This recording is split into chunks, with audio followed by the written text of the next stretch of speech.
Jean Luc, you are a former CEO of ABB Secheron, a global technology company. And with your conviction in people, collaboration, and innovation, you led this business to become one of the highest performing actors in the industry. So thank you for accepting to share a few tips about your innovation practices. Can you give one example of the most memorable innovation you did in ABB?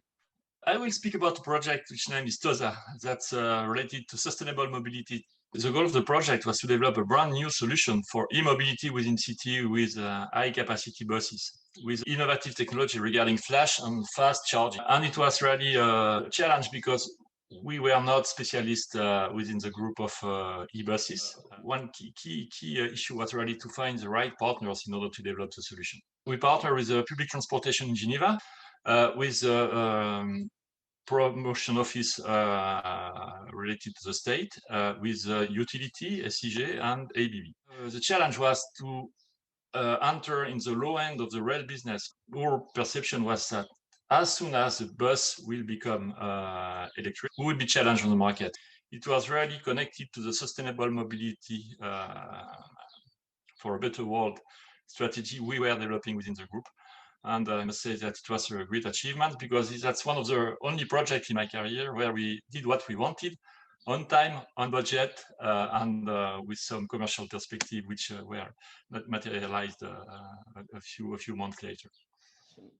What does it take to create a breakthrough innovation in such a large technology company? You need first to be in line with the group strategy, because if you start from too far in this kind of organization, the chances to succeed are not so high.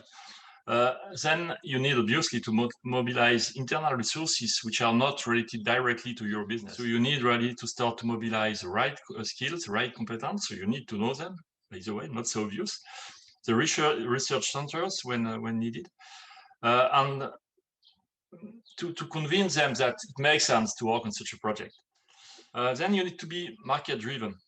Because for me, that's very important to innovate with customers, because most of the time when you miss the goal, that's because you anticipate what others need. Take also some shortcut, because if we would have applied the group process for innovation, we would have missed the goal. We managed this project more or less as a startup within a big company, and it worked.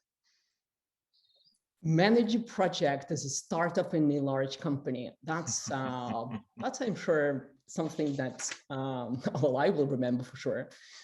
What would you suggest leaders to do more of or less of to make their companies more innovative, but at the same time leaving a positive impact on society, planet, and business? You need to focus on sustainable development, because there is a sense of urgency which is more and more obvious, and it's unable to reconcile, I would say, the economy the way we know it within big companies. You have shareholders, you have products, solutions, technology, you need to make some money, but you need also to integrate two other dimensions today. One is the environmental one, and one which is the social one. And also to team up in a way that we are not used to work within companies. I was mentioning this TOSA project where internal mobilization is important with external partners, which can bring a piece of technology, which can bring their expertise of how to use what you want to develop in the right mindset, because mindset is key. People will really team up and work together when it comes to defining the scope of the project, specifying what needs to be done, and validate the economic, technology, feasibility, including environmental also and social impacts. And to love people you are working with.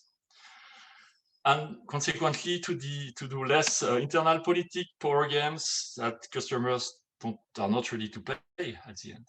This is the phrase, love people you work with and do less of politics. Your customers are not ready to pay for it.